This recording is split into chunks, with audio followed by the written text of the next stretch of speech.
Yo, what is going on, everyone? My name is Nick, or the Notorious Fantasy, and in today's video, we're going to be going in depth into 5 players that are skyrocketing up my rankings for 2024 fantasy football. But before we can get on in to these 5 players moving up my rankings, I would like to ask that if you guys are new to the channel and you do end up enjoying today's video, that you please make sure to hit that subscribe button down below. And while you're down there, whether you are new to the channel or not, please make sure that you leave a like on today's video. It would help me out a ton. If you want to follow me on Twitter, please do so at NotoriousFantasy. So without further ado, let's get in to my 5 players that are skyrocketing up my rankings for 2024 fantasy football.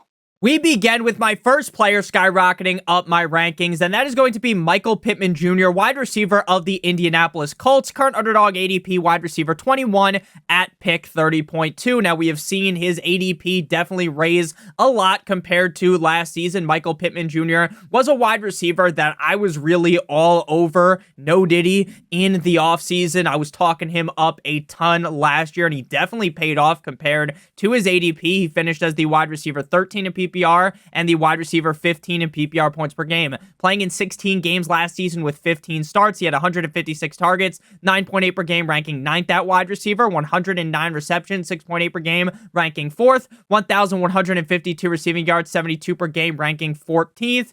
But sadly, he ended up only scoring 4 total touchdowns, ranking 43rd at wide receiver. Had he have just scored a couple more touchdowns, Michael Pittman would have easily been a top 12 wide receiver in PPR last season. Now, the touchdown number is one of the most interesting things in fantasy football every single year due to how difficult it is to predict touchdowns. It would be very plausible for Pittman to have scored 4 touchdowns last year, come out and score 12 touchdowns this year. It's also possible that Michael Pittman scores 4 last year and scores 5 or 6 next year. The touchdown number is very, very volatile year in and year out. Now, if Anthony Richardson is able to stay healthy and this offense is able to hum at a high degree like I think they'll be able to, I think Michael Pittman will have every single opportunity possible to score 10 plus touchdowns. Am I going to predict him to score 10 plus touchdowns? No, but I will predict that Michael Pittman is going to see a ton of targets just like he did last season. I believe that Anthony Richardson is going to continue to force feed the ball down the throat of Michael Pittman Jr. I know they just drafted A.D. Mitchell. They have Josh Downs as well, but those guys do not move the needle for me in terms of Michael Pittman Jr. I believe he is clearly the best wide receiver on this team, and I think that he should be able to see around 10 targets per game. And if that is the case, then wide receiver 21 feels like a steal for Michael Pittman Jr., and I have continued to keep moving him up my rankings. In terms of efficiency, this guy was amazing last year. 4th in total route wins, 8th in win rate versus man coverage. He only had 2 drops last season, ranking 58th, and he ranked 11th in contested catch rate.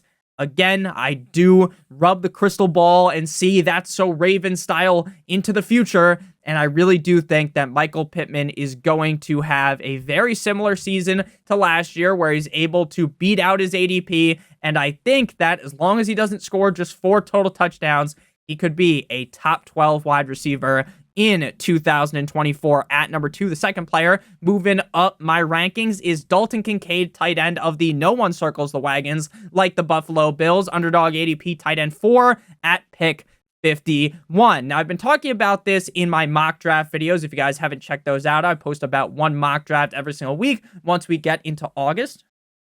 Most days, there is going to be a mock draft. So if you're a mock draft head like myself, you love doing mock drafts, you like seeing a lot of different scenarios, then I'm someone you definitely want to hit that subscribe button down below if you're new. Whether you are new to the channel or not, hit that like button. So the thing that I've been talking about in those mock draft videos is that this year, to me, it feels very easy to draft a tight end in the 4th or the 5th round because the tight ends in the 4th or the 5th round, I believe, are the elite tight ends, right? You no longer have to go ahead and blow your wad on your 1st round pick to get a guy like Travis Kelce.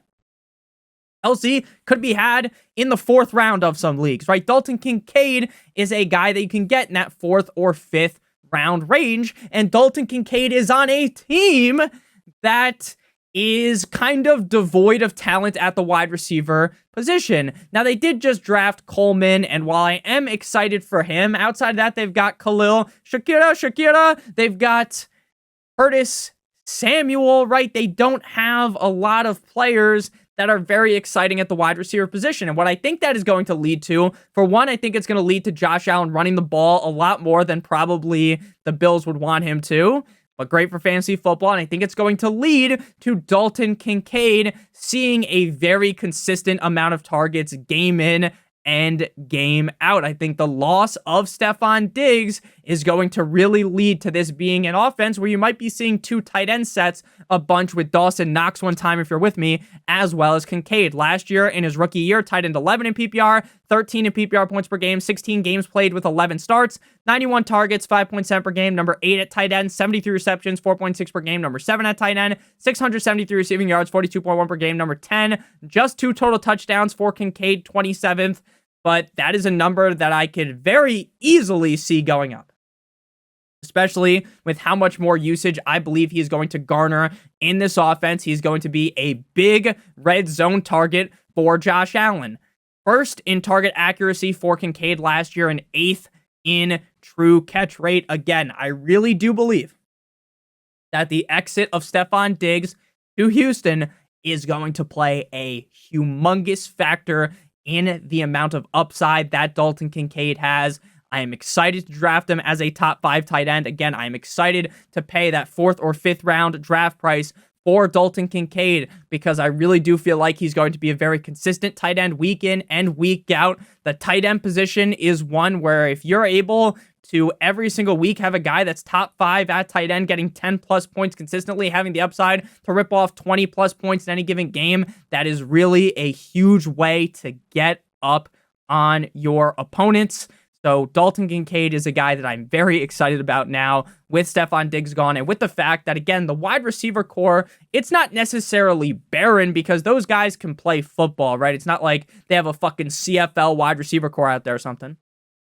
But again, I used the term earlier, they're not really moving the needle. They're not really swinging the pendulum towards me being nervous about Dalton Kincaid. At number 3, we got Rhamondre Stevenson, running back of the New England Patriots, underdog ADP running back 20 at pick 75.7. Now, last year, I was someone that was giving the gawk 9,000 special. I was like Kim Kardashian on Ray J. Pause last season on Rhamondre Stevenson. I loved me some Rhamondre Stevenson. I loved the fact that while I thought that Mac Jones was a certified fucking bum, I figured that Bill Belichick and them were going to try to run the ball a lot. Turns out, while they do like to run the ball, the offense was incredibly incompetent. Fast forward to this year, they fire Bill Belichick. They bring in a new head coach, Rod Mayo, and the running back room is essentially Rhamondre Stevenson and Antonio Gibson. So Gibson, while he can catch passes and might, in a way, devalue Rhamondre Stevenson's receiving prowess in this offense, Antonio Gibson is not taking away any carries from Rhamondre Stevenson at all.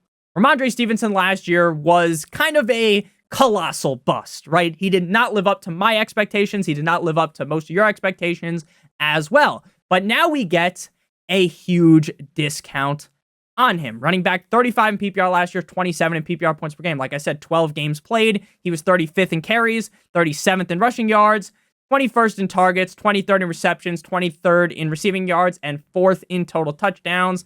Or not 4th in total touchdowns. He only had, I apologize for that. Strike that from the record. He only had 4 touchdowns.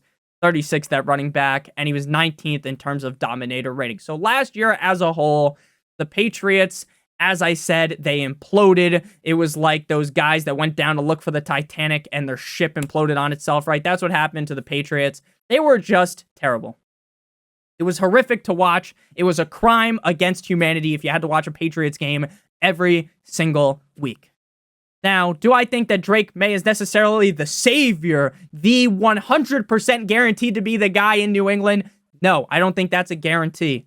But I like that they drafted him. I think even if Jacoby Brissett is playing for half of the season, that's good for Rhamondre Stevenson. I think Rhamondre Stevenson has the clear path as the alpha running back in New England, a team that I think is going to like to run the ball a ton based upon the players that they have. The offensive line is good enough for Rhamondre Stevenson, so as long as he doesn't get hurt like last year, knock on wood, I really do think that Rhamondre Stevenson's a steal at running back number 20, and I'm just continuing to get more and more excited about him. I think even if Drake May was to start game number 1, I still would be relatively excited about Rhamondre Stevenson, who again might have left a sour taste in the mouth of many fantasy players last season.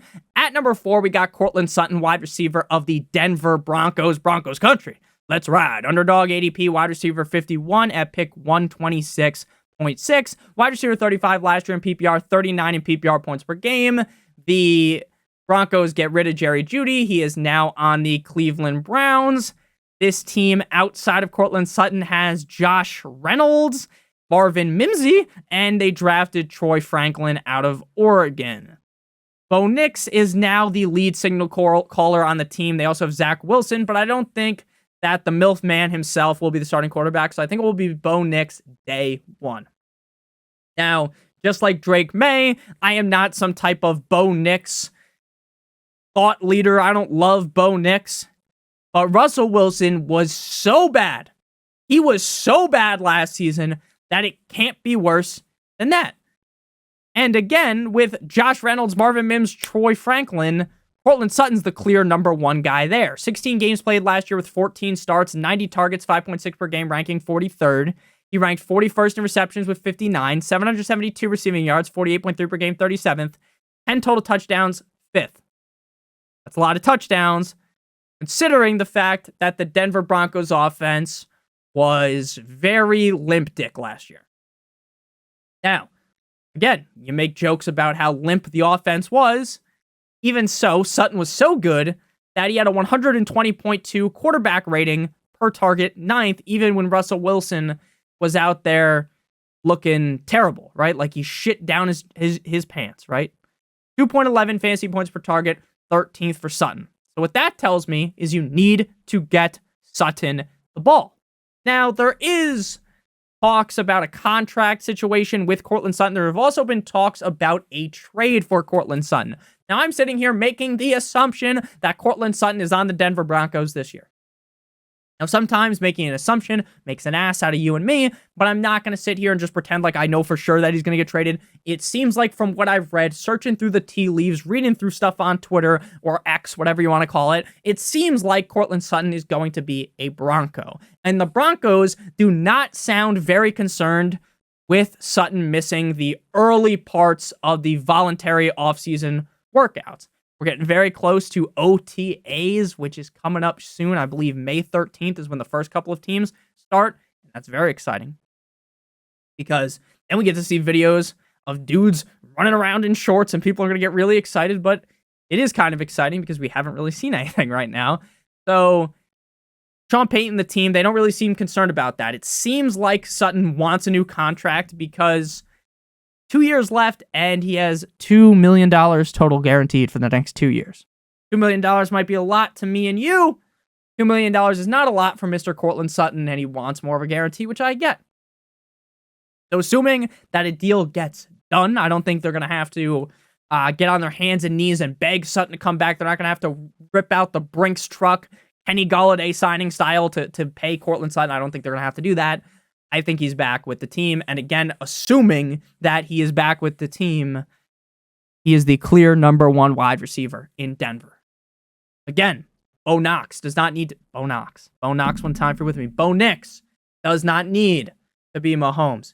He does not need to be Josh Allen. He does not need to be whatever Aaron Rodgers. He doesn't need to be whatever quarterback that you think is amazing in the NFL. He doesn't need to be Matthew Stafford. He just needs to be decent enough to throw the fucking ball somewhere towards Courtland Sutton. He's going to catch it.